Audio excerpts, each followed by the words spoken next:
All right, let's go ahead and get into this Wednesday recap here, and just gonna take a look at some of the price action that we had going on.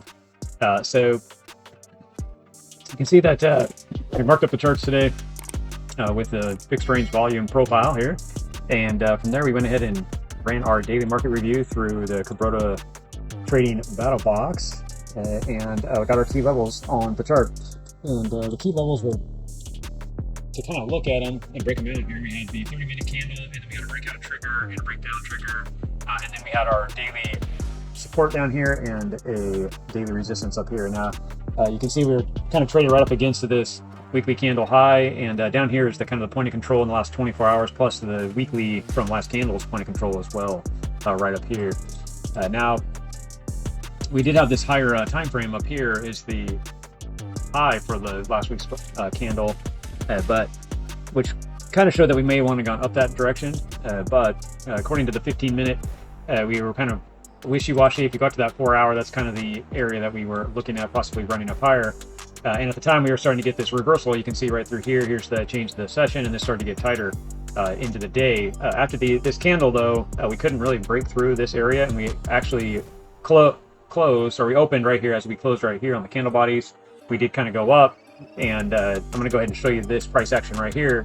And one thing you can do to take advantage of opportunity in the market, or what you're waiting for, and key areas. So this is kind of a little bit of a review. That way, if you do see this opportunity in the future, you can protect yourself. So you can see that we on the 15-minute, we had price action coming up, and so was our RSI, and then we had a topping right here, and then we started to roll back down on the RSI and started price action, but then we broke back up, and this is through the change of the market change, the session, and we came up and made a higher high at the time, but we made a lower low right here. So that was bearish divergence, and what you're looking for after a bearish divergence is for it to come back up and start to create a lower high and then start to break down. So if you're looking at this price action right here, this would kind of give you a range, because here's your bottom of that range at the time, and we expect this to start to come back up and create that lower high. So you're looking at something like this would have started to form,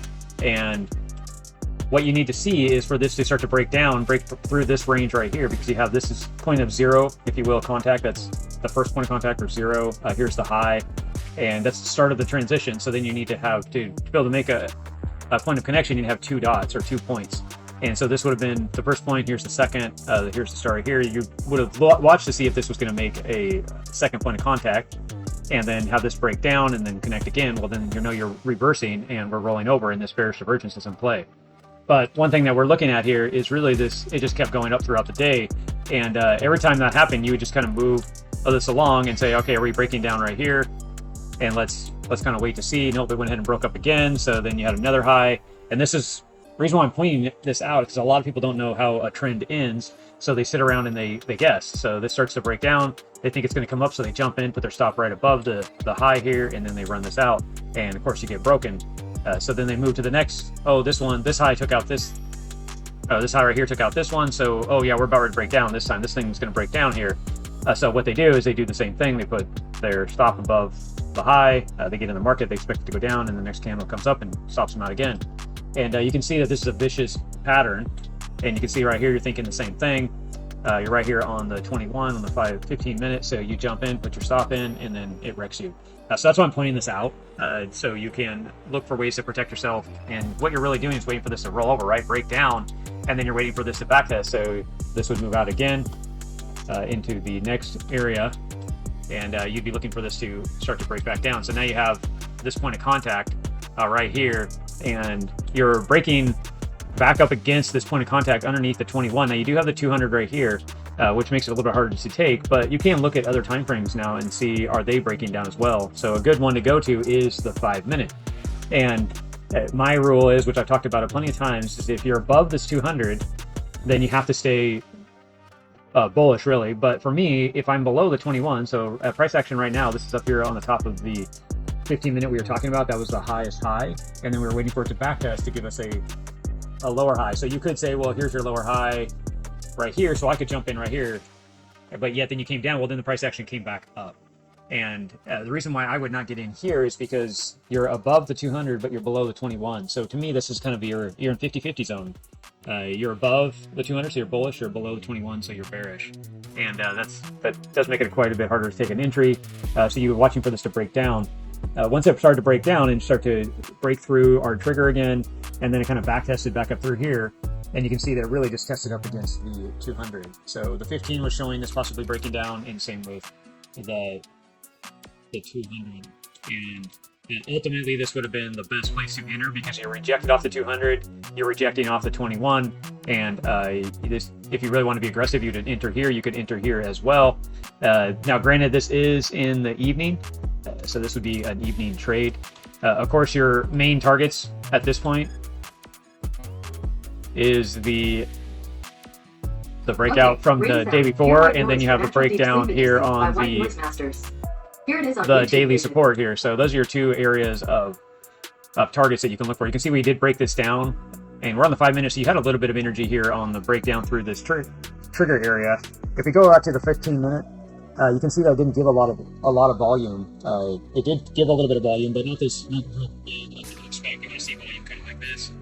But now the rule of volume is going to take out the last 4 to 6 candles more aggressively than what the height was. So if you're looking at this, you're kind of saying, well, there's 1, 2, 3, 4, 5, 6, or all these small little candles, and then you had a little burst. So there was a little bit of energy there. This is the 15 minute. You saw this break down. Now it's starting to back up against it. We should see if the bigger patterns are going to start to break down. This would be another point of entry, and you'd be looking for it to start to kind of take down this bigger picture. And if you're looking for, well, how am I going to know that? You need to go out to your longer time frames and really see what's going on here. The 1 hour, is it rolling over? You can see throughout the day it started to crest. Same with its 21. Now it's coming over top of price action.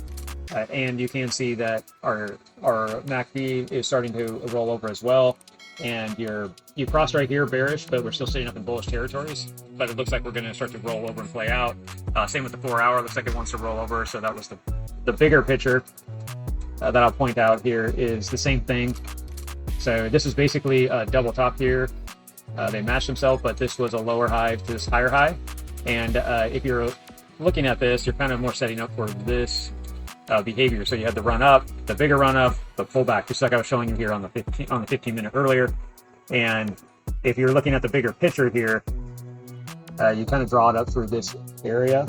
So as of right now, you can't really say the 4 hour has broken down yet. So it came down and then it kind of back tested in here. And are we going to lose it here and start to fall down? Just like when you're looking at the 15. What I'd be looking for on the lower time frames as we start to stair stack up is this 4 hours. Is it really going to truly break down? And are we going to be able to take advantage of that? Let's look at the 15 minute. It's really going to tell you, is this 200 going to hold right now, or are we going to back test up in this area and start to break down and everything's going to lose? And we'll start creating a bear flag, and this will go down to that lower level. That's what you're looking for currently in price action. The bigger time frames do kind of show that same behavior. We came on up, made a rounding top, and now we're falling out of it. So that is about it for the day for us to both take price action and advantage of it.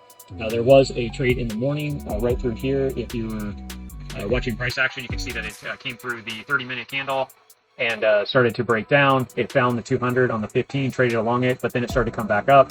At that point, you could go down into the 5 minute and see if there was any opportunity there. And right here is that price action. It comes down, trades on the 15 minute 200, starts to roll around and come back up through here. And once it started to break back above the 200 or the 21, your 200 held the support through here. So you know that's starting to roll into a more of a bullish pattern and starting to turn back up.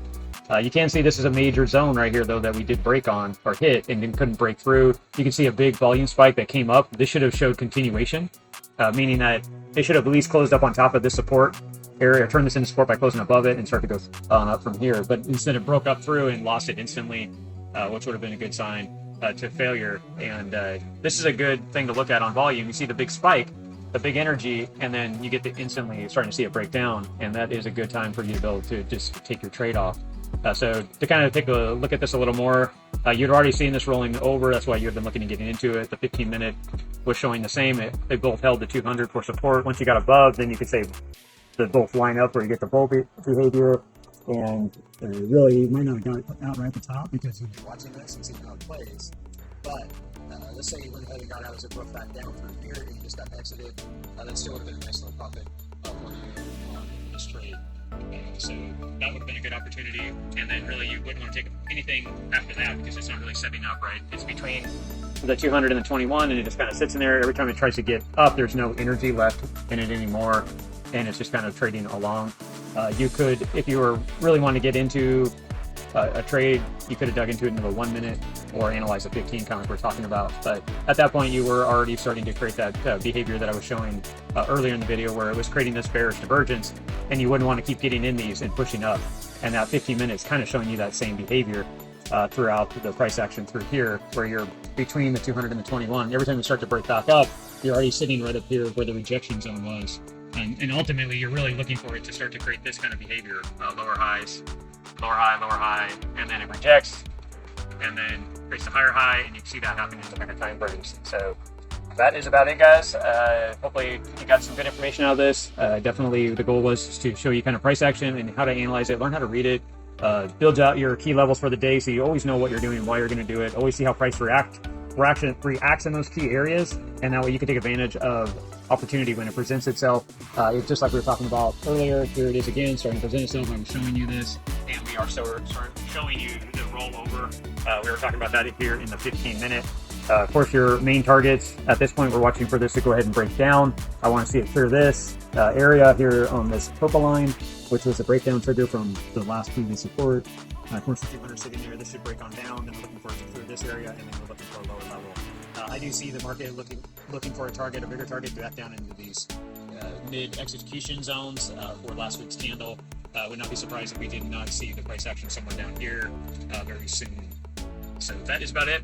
We will see you in the next recap. Like and subscribe, and talk to you guys soon. Thank you.